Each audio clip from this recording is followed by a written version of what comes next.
Hello gang, it's me Arif. Assalamualaikum dan selamat tengah hari.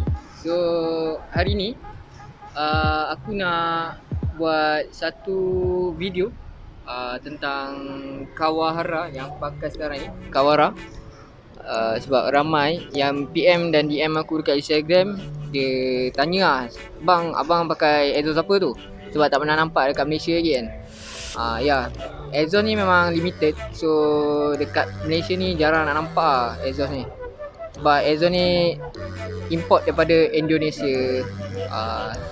Jadi aku nak review dan nak bagi korang dengar sound dia macam mana.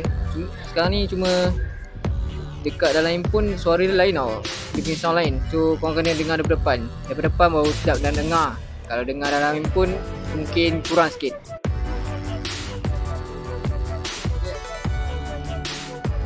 Okay, so sekarang kita tengok by dekat. Okay, exhaust ni Kawahara. Okay, Kawahara ni ori, dia ada chop dia kat sini. Ni chop dia, ori. Okay, so kita sekarang dengar dia punya suara sebab aku pun tak pernah dengar. So kita try dengar suara dia. Start engine jap.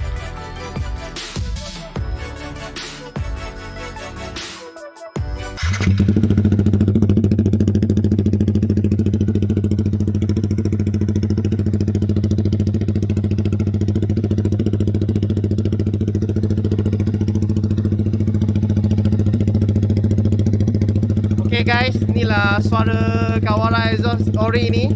So guys boleh dengar.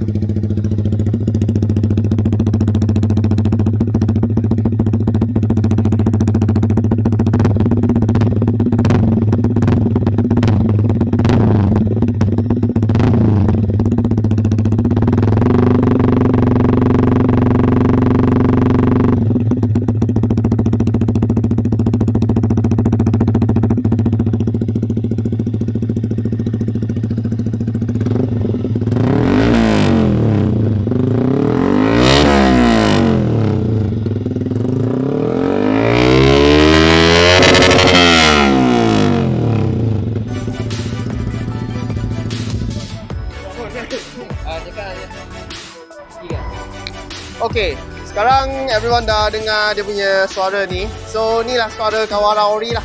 So siapa yang nak beli boleh try tanya Arif Motovlog untuk tanya dia mana boleh dapat exhaust ni. Alright, ada apa-apa komen je. Nak tanya apa-apa semua komen. Okay, so video ni just please like, share dengan follow. Alright. Okay.